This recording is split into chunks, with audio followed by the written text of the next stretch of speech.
Welcome to this Women with a Movie Camera Summit session titled Women in XR, New Forms of Storytelling.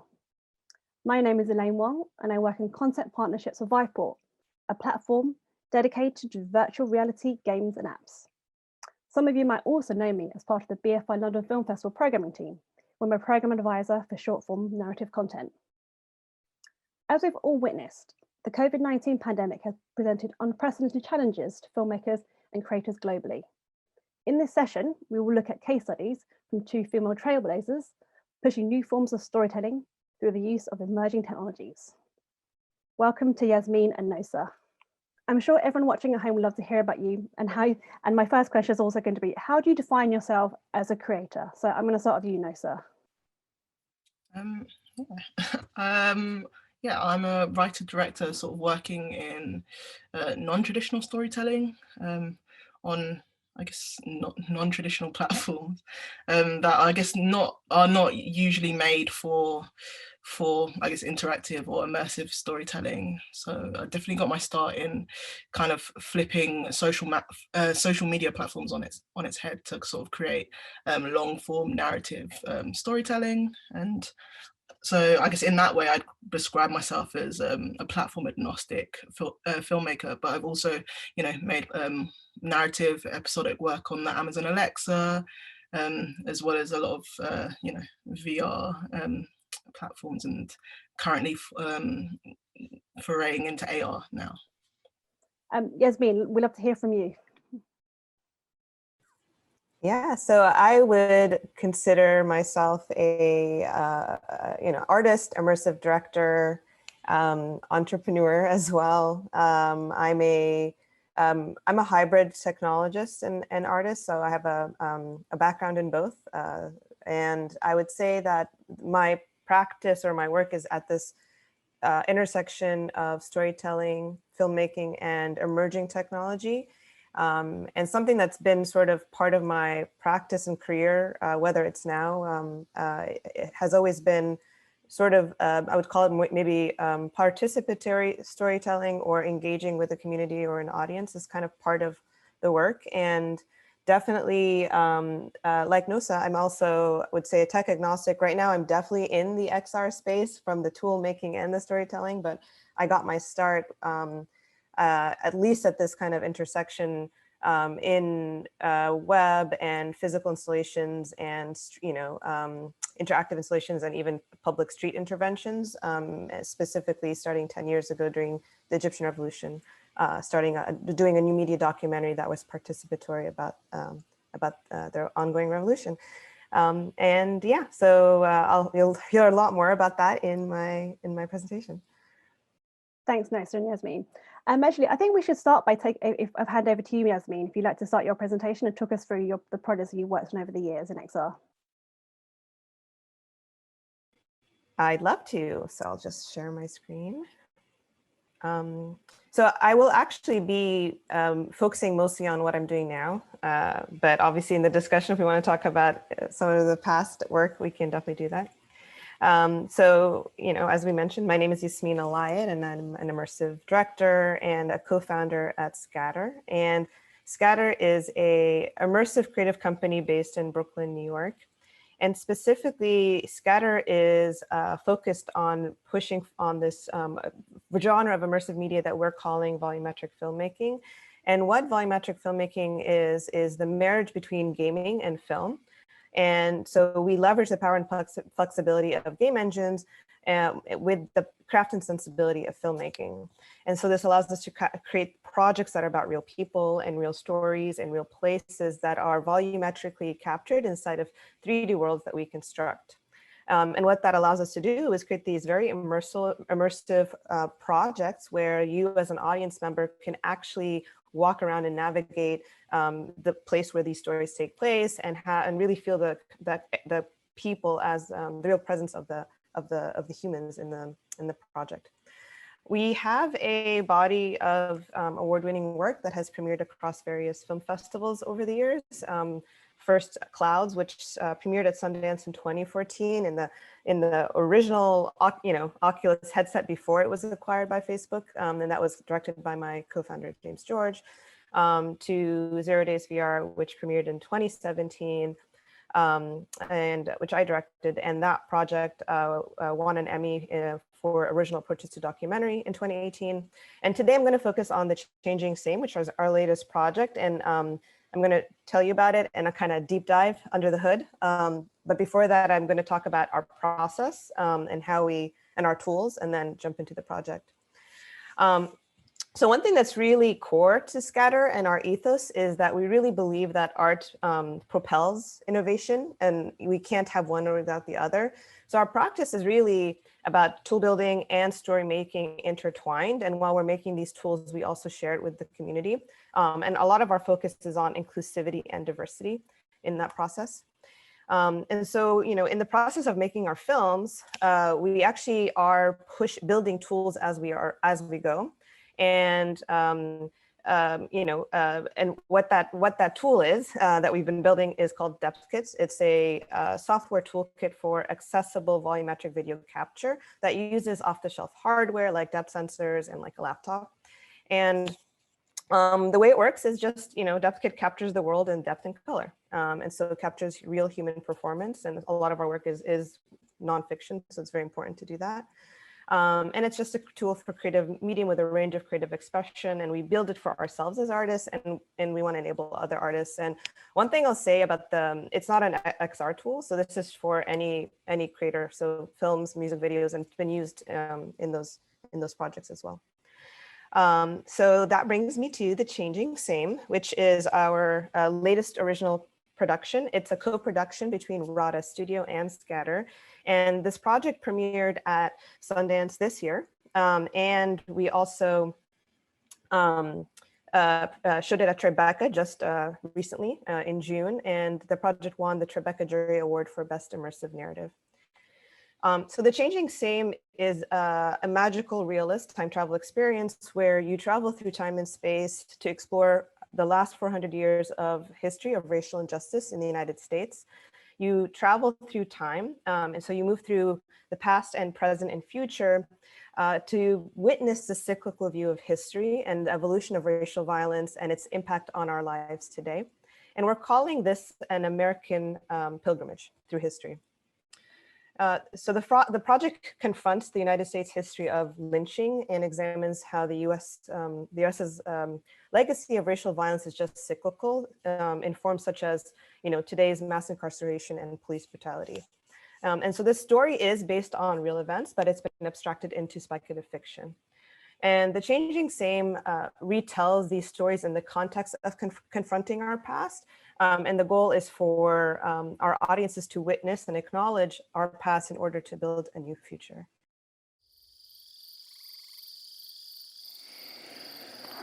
Stand back and watch for the closing doors.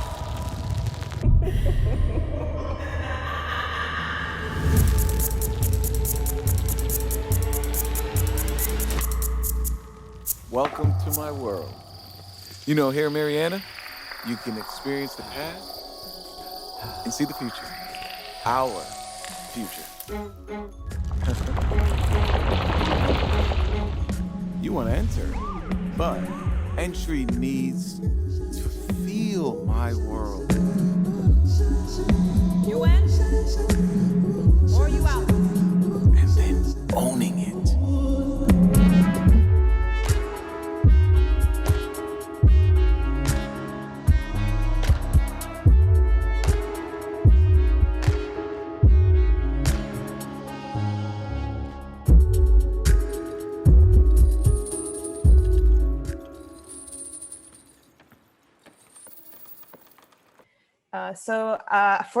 For today, I thought it'd be great to kind of give you behind the scenes and under the hood of how we work and how this project was made. I decided to share a case study video that we recently compiled for the National Endowments of the Arts as like exactly to answer this question. And I'll also be sharing a link for the audience that's a more expanded case study for those interested that's much longer and includes my co-directors and other key teammates as well. So one thing to start with is we started this project, this project's been 5 years in the making, but the production kicked off literally the week of the March before, at least the United States shut down because of the pandemic and New York. And we shut down. We shut down the production and thought like, okay, we can't do this because as you noticed, our tool is a production context. You need actors, you need someone operating our depth, the cameras, all of that. And so we thought we can't do this. But what happened was that I just said we're tool makers as well, and we just decided to, especially because of the like energy and what was going on politically with the Black Lives Matters movements last year and all the protests. They were just like our team had so much energy to channel into this project, and we decided to lean into our strengths and build new workflows and new tools to overcome the problem of not being able to be in the same room and create this. So I'll share a little bit about that. And so I'm going to just share this like case study video, a little snippet of it, and then I'll wrap it up.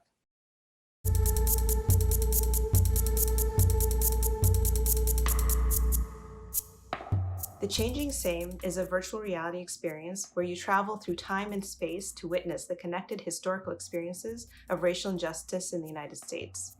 How do you tell a story that started 400 years ago and still continues today?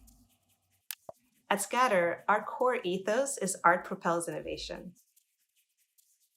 Scatter builds software to create new ways of representing our reality with volumetric video. We use that software ourselves and make it available to creators worldwide to tell stories. Our software is DepthKit. It records volumetric video of real people and authentic gestures in 3 dimensions.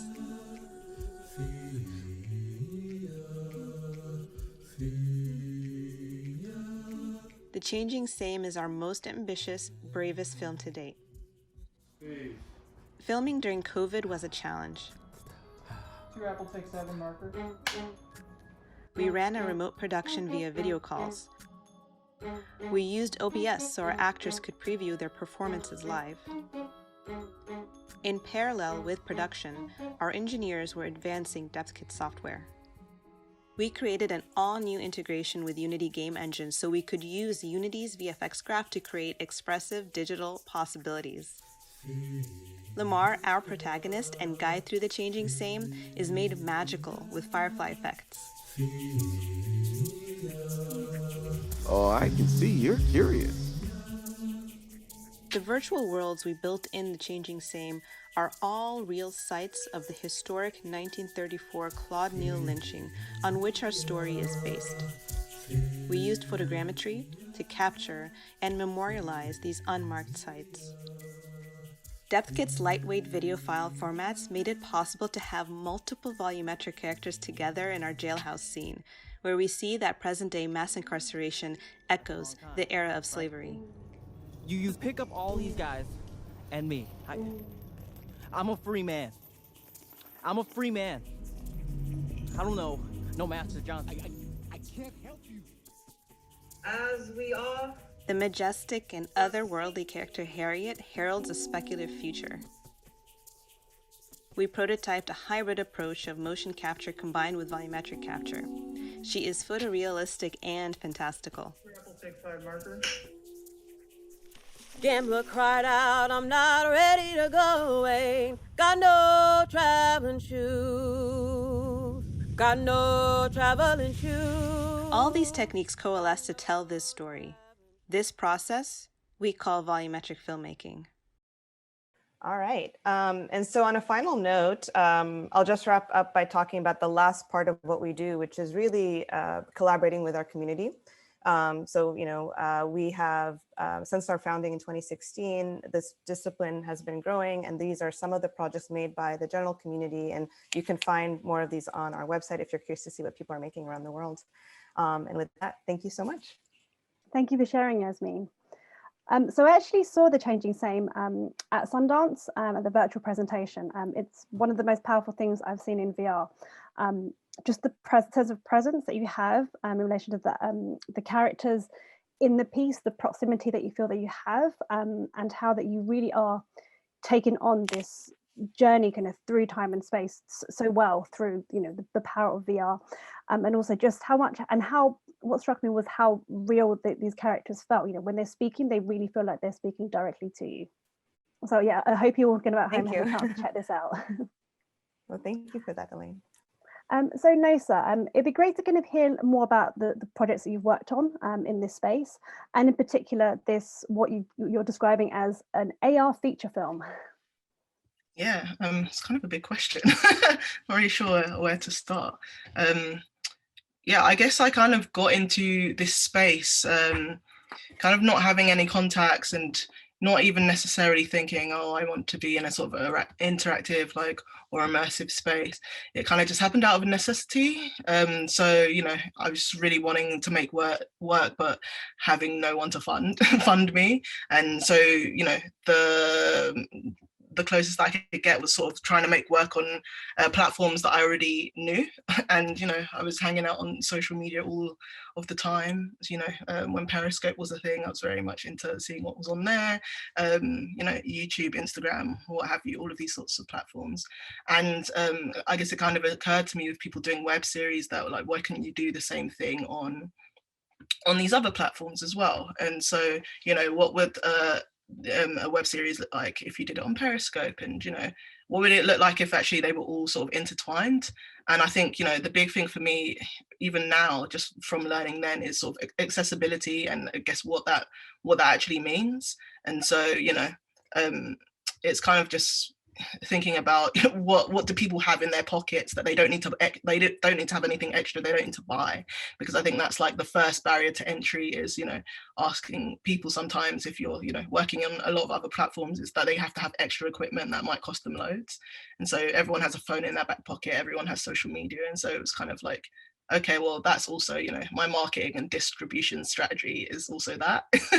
And so yeah, the first like big interactive piece I made was a digital series called The Grind, which sort of lived on YouTube, which was you know, a sort of, I guess, TV show on YouTube, if you will. And it had also extra sort of multi-platform elements that fed into the main story on YouTube that lived on Instagram. So we sort of did a geolocative weekly episode on Instagram, and then also did like live episodes on Periscope, where, you know, the audience could sort of feed into a loose storyline that I had come up with for the hour with the actors, and then, you know, they could improv based on the beats that were given to us by audiences, just audiences saying, you know, oh, the character should do this, I wish this character was like this, and, you know, we could kind of tweak it in that way. So also at that time learning about what it would mean to do sort of something live for an audience like that. And then off the back of that, I sort of did I guess it was a musical series that lived on SoundCloud. So we sort of just had like a fake artist on SoundCloud uploading songs, but then also voice notes, and then got quite a big community who was feeding in on, you know, this artist's evolving sound and like the direction that they should go in and things like that. So it's always kind of, you know, I'd always based my work on being on these accessible platforms that didn't necessarily lend itself to like storytelling in an episodic way, but just figuring out how the mechanics of that platform fit a sort of episodic narrative, and how you you know, I guess tailoring it especially for that platform in a way that people hadn't necessarily done before, and like wondering why people were engaging with it and then latching onto that. And so yeah, that's sort of how my creative practice evolved every time. And then it was also just thinking about themes that were super important to me, and yeah, and putting them into the story. So yeah. Are any of these projects still online, like so that the SoundCloud, Instagram, or that you just kind of had to kind of clear out? Well, it wasn't even really a clear out. They were actually really ephemeral projects, which I'm now realizing, oh, maybe they shouldn't have been ephemeral, because I guess people might be interested. I think for The Grind, someone actually reminded me the other day that it's been like 5 years since we put that online. And so I was just thinking, oh, maybe I'll just upload everything again to the platforms they were originally on. So it just lives there and people can watch it. But I mean, bits and pieces of The Grind is still online, like the SoundCloud sort of drama isn't on there anymore, but yeah, I think this year I'm probably just going to release everything, you know, back on everything, your entire kind of back catalog. Yeah, some of them weren't great, some of them were learning curves. Periscope doesn't even exist as a platform anymore, but you know. Can you share a little bit more about this AR feature, kind of just creatively what it is and kind of what the platform is? Yeah, so this sort of AR feature film called The Young and the Dopeness is sort of came about.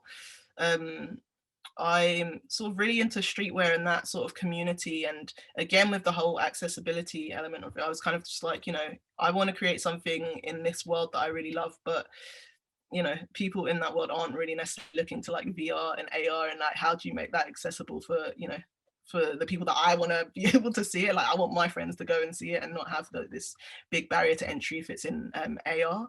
And so it was just thinking about how we can creatively make that happen. And I guess the BFI who sort of funding the development of a lot of it, they sort of came on board, even though I said, it won't be viewed on a cinema screen, which I know could be scary for some funders, but not for them, which is great.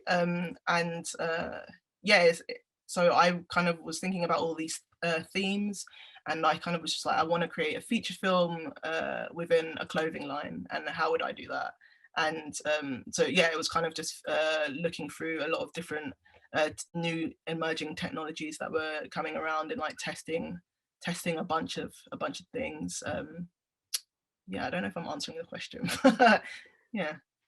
So is the audience able to interact with this AR piece? Yeah, so the AR piece is going to be triggered by a phone. I can't necessarily say in what way right now, but it will be triggered by a phone just because it's an accessible thing that, again, everyone has. But the aim is to put it in places that isn't cinemas, basically. Yeah.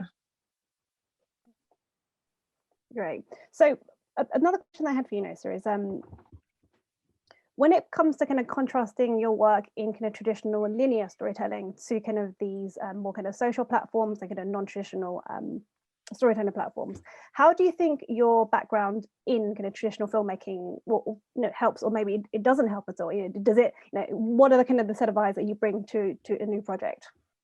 Yeah, so I wouldn't even really call myself I didn't ever have a background first in traditional filmmaking. Like my first thing was in multi-platform filmmaking, and I guess the traditional side helps in terms of structuring, because I think if you're also going to tell narrative stories on these platforms, they need to make sense and they need to have some sort of I guess not A to B, but kind of it needs to have some sort of structure, I feel. Otherwise people feel a bit lost and like they didn't really gain anything from the characters a lot of the times. So I think traditional storytelling already has a set structure in a lot of ways. So I always work off of a 5-act structure, and then how does that 5-act structure fit into the mechanics of a platform, and that's how I go about figuring out a story, and is it authentic to that platform, and how do people interact, should they even interact, that sort of thing. So it's always kind of like, I always say, just because you can do something doesn't mean you should do something. You should figure out if it works first authentically and then carry on. And how do you as a creator make that decision? It's kind of just like what feels clunky. I'm sure we've all done a lot of VR experiences where you're just I felt like it was a bit off because it was really clunky, and maybe they thought about the tech before they thought about the story. And I think story should always come first. Yasmin, what's been your experience? Because your background also was as a filmmaker and traditional storytelling. How have you brought this background to your work in emerging technologies? I'll actually say I'm the opposite. I'm a computer scientist. I came from as a software. I was a software engineer that turned into a creative technologist, and just went to art school because I realized how much I had a passion for storytelling, and just needed to figure a way to connect the dots. I think that's kind of the kind of the same thing. It's like, how do you connect these dots when you have these what seemingly feel like very disparate kind of parallel interests or passions? But I guess for me, there's something that just, I guess what technology means to me, or specifically emerging technology throughout my artistic practice, it always felt like a means to an end. And I think there's something about, maybe coming from a technical background, I'm excited by something that hasn't been built before. There's something about and I think, even though Scatter right now, my role is more in productions and directing and things like that and content.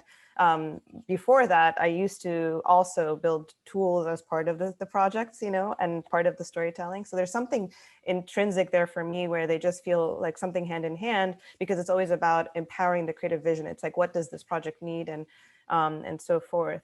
And so I would say I would say what's been interesting is like actually the filmmaking community more embracing more of these practices. Because like when I started the project I mentioned in 2011, the 18 Days in Egypt, we got a lot of no's for grants, that because they were like, this is not a real documentary, this doesn't make sense, this is web native, we don't know where to put this in a bucket. And it's only, and I would say it's actually having institutions like you know, like at the time Sundance and Tribeca actually support these projects at that time, when both of them started inaugural the New Frontier Lab at Sundance, and Tribeca started the New Media Fund. And it's only because I would say that the industry leaders started recognizing this work, at least in my experience, then it started becoming seen as part of the filmmaking practice.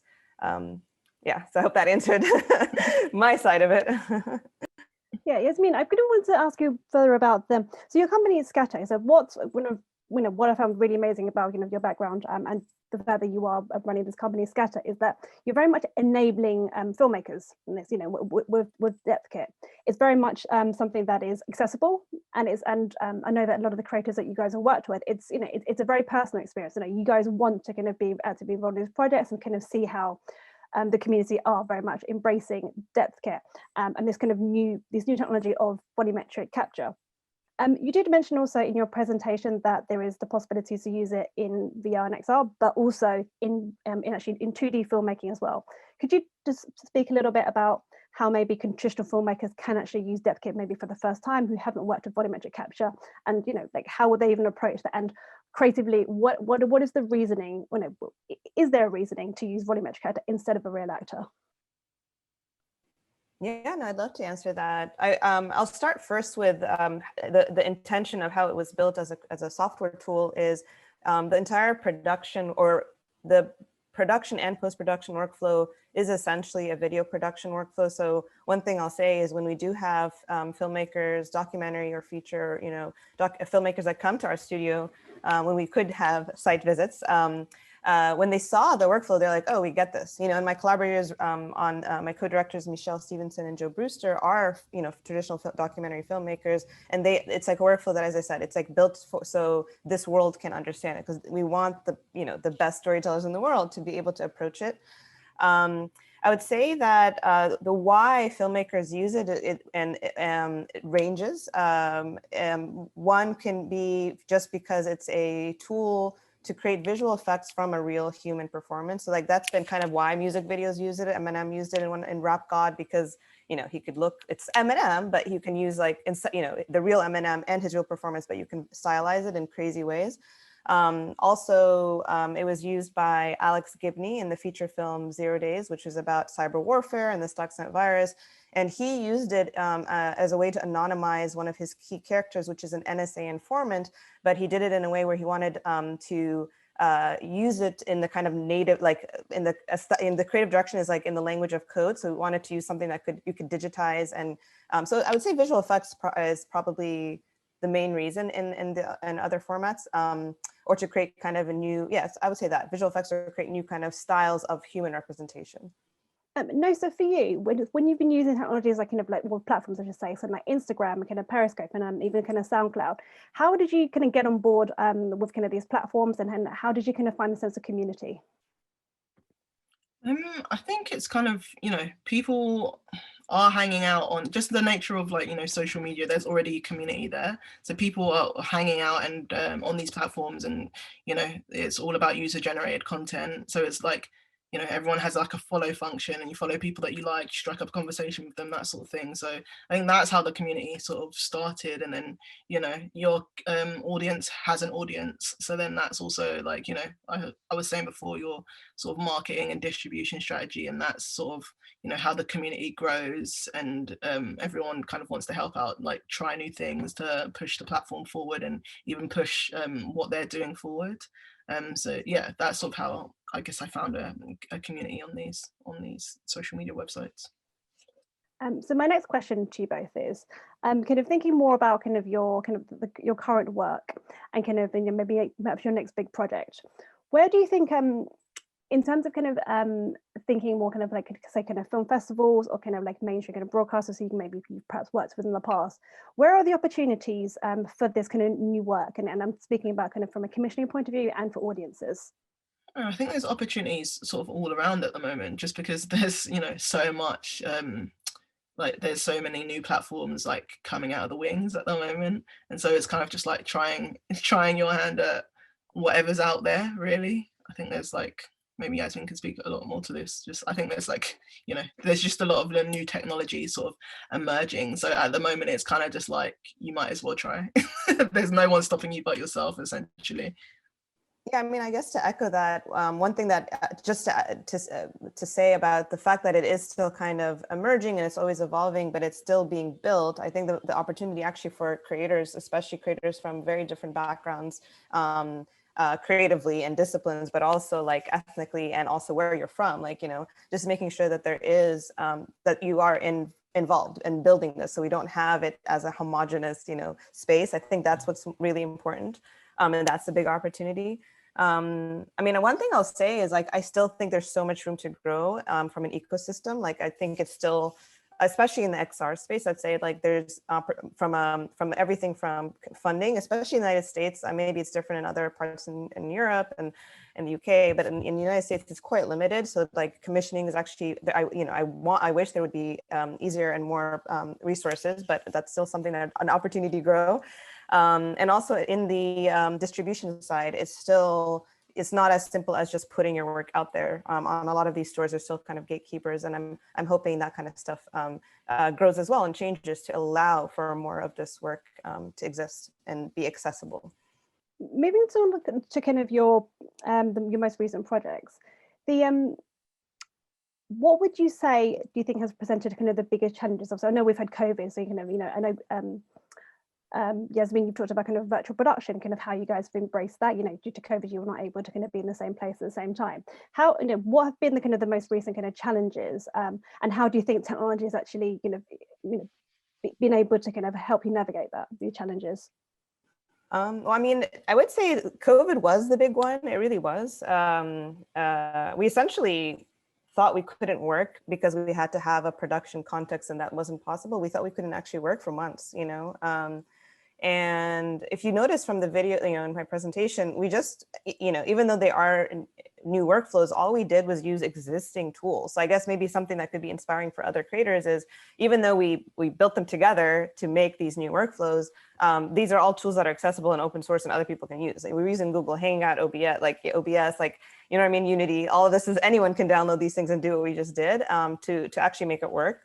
I'd say, I mean, one thing I think in general also, I'm not sure if this is answering the question, but I also feel like there are more and more tools out there that are making it easier for creators. So, you know, 5 years ago, it was a lot harder, and it's still hard, but I think it's like, there's something there to, like, if you want to get started, there's also more and more tools to make it easier to get started and make this kind of work, which I think is just a testament to the time we're in right now. But yeah, I would say that for sure, the making and on all fronts. Yeah, I also think people forget, like, you can paper prototype as well. Like, you don't need to start off on the computer. You know, if you want someone to, if you are trying to bring, like, I don't know, funding on board, or, you know, a crew on board or something like that, it's kind of like, make a paper prototype, show it so people like sort of know what it is that you're thinking, and then move on to the next step. I think take it step by step, and don't try and start with the huge things. And then, yeah, sort of as Yasmin said, like, you can sort of use tools that maybe are not, you know, super meant for that thing, but, you know, it kind of does the same thing. So when you get to the platform that you want to use, you at least know sort of where that you have a framework for where you want it to go. But then also, I think maybe try making things that are meant for that platform that you didn't think you were going to make work for on that anyway, and see where that takes you. But I think having sort of like going back to your question before as well with funding, I think having sort of like small things that show that you can make work in this area is really great for when you do try and go for funding, because you're saying, oh, I have experience making, you know, this small little thing, or like, you know, these 5 small things, like, can I have some money to make something bigger? You know, it's just kind of getting giving the funders confidence, you know, in you. Have you found also that kind of some of these projects you've worked on in the past, so kind of if they've been kind of much kind of smaller scale, that actually there is kind of the scope for them to develop them into kind of much bigger projects? Or do you think that actually, because as you said before, that some of them are kind of very ephemeral, that actually they just lived in that moment and that was it? Yeah, I think there's always been sort of space to expand a lot of things. For me, it's been ephemeral by design, mostly, just because I'm like, oh, I want to work on this thing now, but I probably won't want to work on it in like 2 years. I don't know. So like, let me see what I can do now, and then it can disappear and I can make something else. But yeah, I guess that's sort of how I do it. Yeah, Yasmin, so with the kind of the advancements of technology, with in particular to depth getting this product, how do you see that kind of impacting kind of maybe kind of your past projects? You know, is it a case you feel that you maybe, because technology has advanced, you'd want to kind of revisit projects, or is it a case of you're thinking more about, you know, the technology represents the kind of the time that it was created, and actually you want to just kind of focus more on kind of pushing the boundaries of new projects? Yeah, I mean, it's an interesting question. I think you know, we there's something about working the way we do, which is you can consider it an actual R&D process. Actually, it's a creative R&D process. So yes, like, you know, our projects in 2017 and 2018 reflect the tool in the moment, but it's also through the productions and sort of eating our own dog food and pushing forward the needs of that tool at the time. It's also like we're also dealing with hardware of the moment. Like, we can't control how good depth sensors are, but they're, you know, obviously getting better, and right now they're exponentially better than they were a few years ago. But also machines, like, you know, just the nature of any type of technology. But I'll say, like, another part of it is, I think it's also, you know, the work in XR has become more sophisticated, and the needs of creators has changed as well as ourselves. And I think something about working in this way, I feel like, it's not just dog fooding. I kind of feel like, oh, who would understand an artist better than an artist who's doing the same work? So we haven't like thought of actually revisiting and like using our latest technology to change any of those past projects. They've existed in the world fine with the kind of state of the technology at the time. So I would say we're definitely focused on what's next, and we want to keep pushing and using new productions to push the tools and the things we're excited about moving forward. So my last question to you both today is, considering how fast kind of platforms kind of shift and technology shift, what's the kind of, in 5 years time, what are you going to be working on? You can't think about it for too long. That's a hard one. 5 years. Yeah, come on. You could be flying, Elaine. I don't know. Well, this AR project that I've been working on, like, I knew at the time, my producer and I knew that the technology wasn't going to be, like, it wasn't really available when we started, which was about, you know, 2.5 years ago now. And, you know, at the moment is when we're sure that it can definitely work. So, you know, we kind of planned ahead. So it was kind of thinking about, you know, what's not possible now, but maybe is possible in a year, and like sort of, you know, work towards that, because you can always be honing something. Like, you can be honing the story, you can be honing how you'll use the technology, you can be, you know, biding your time in like collecting audiences and things like that. I think that's maybe, if you're going to do that, that's probably the way to go. Yasmin, what's 5 years from now look like for you? Well, I mean, to think 5 years ahead, I was like, well, what was it 5 years ago? And what's funny is, like, it's like, you know, I went from web to physical installations to wearable tech, you know, and mobile, by the way, mobile was in there when iPhones were at the beginning of iPhones. But the thing that, you know, now we're in making holograms and volumetric films. So I guess, like, the one thing I'll say is what will be consistent is it'll be always focused on storytelling in some way, but I'll say what the emerging technology is in 5 years, I don't know. And that's the beauty of being a tech agnostic and what excites me, you know, so. Great answers. All right, I think that's all we've got time for today. But I will kind of end by saying, well, firstly, thank you both. That goes without saying. Thank you both. And that actually, you know, Nosa, not Nosa, so Yasmin, you can make my dream come true. I can be volumetrically captured, and next time we do this, the three of us can just be avatars. Yeah, I'm into that. Yeah. That'd be great. We won't Yasmin, use please. Zoom. Yeah. Thank you all, everyone, for watching. And yeah, thank you, Nosa. Thank you, Yasmin. Thank you. Thank you.